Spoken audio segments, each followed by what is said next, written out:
It's a beautiful summer evening. I'm here sitting at about 2,000 meters at a fantastic vantage point with a view on the Italian Alps.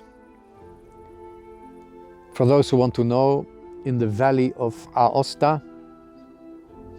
And I'm looking at one mountain that is called the Gran Paradiso, the Great Paradise, the Grand Paradise.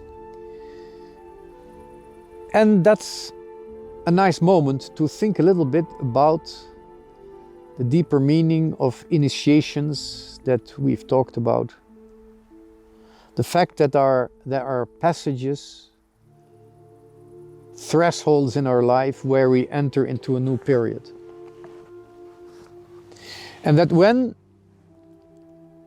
we really want to enter a period with more wisdom of life, or I should say the wisdom of existence, which includes the meaning of death, or at least gives a meaning to death, which death does not have in itself, because death is absurd, death is violent, death is against all human aspirations, against the human potential. Death is violent, but we are looking for a wisdom that somehow incorporates, assimilates death into its capacity to give meaning. Of course, that's what we believe as Christians. In these moments of initiation, of passage in our life, we need persons that are wiser than we are and that introduce us to the unknowing.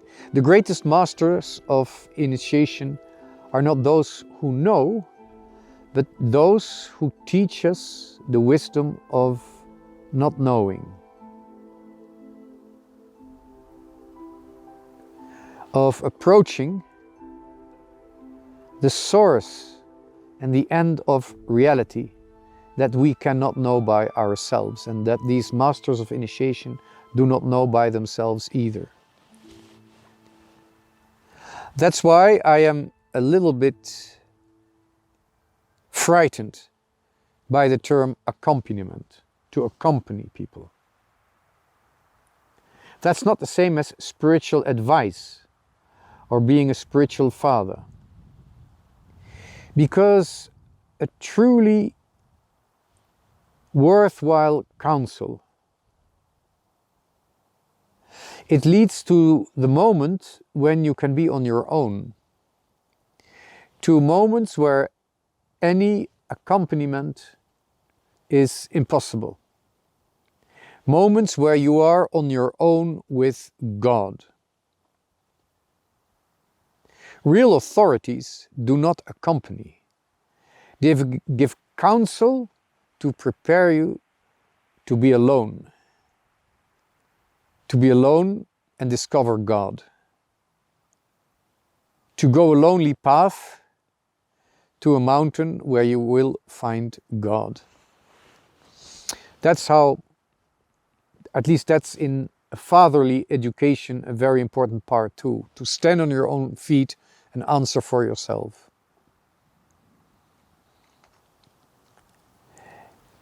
And that's why these moments of confrontation with the unknown, they will always begin with great solitude, with great loneliness.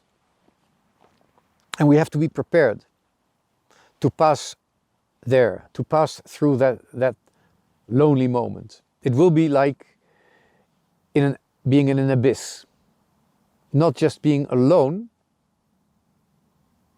but being with an ego, with yourself, which seems totally useless, totally senseless, meaningless. Not only are you alone in those moments, but you who are alone with yourself, you exist without meaning, without purpose.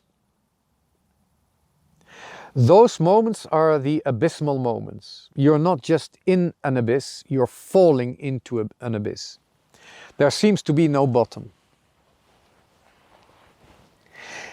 And the wider the abyss, the greater the presence of God that you can feel after that.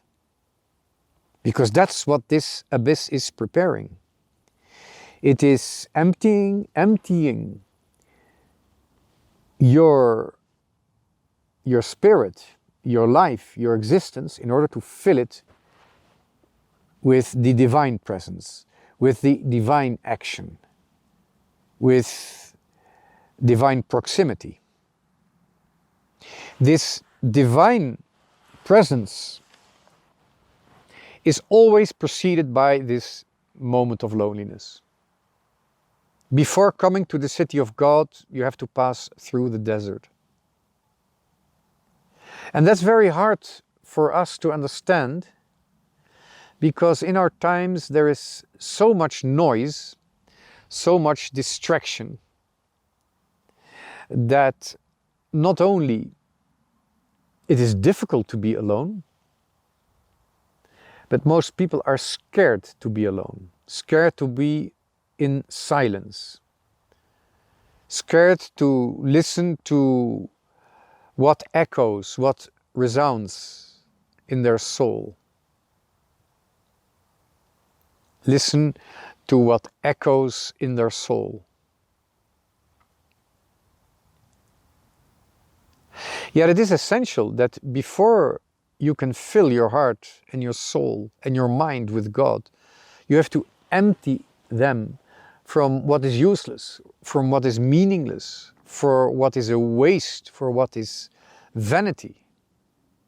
Because God doesn't live together with vanity. He can't stand what does not last.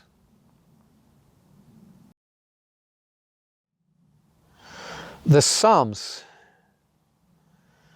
sing about this passage of life, the threshold between not life and death, but life and eternal life, mortal life and immortal life. And all of us on our way towards God, we will know these moments of loneliness. But if we meet God, then also the presence of our brothers and sisters will be more intense. When God has received us in our loneliness, we can receive others much better, much more intense in their loneliness, but also in the way God looks at them. We can receive them in the presence of God that we have discovered, that we have accepted.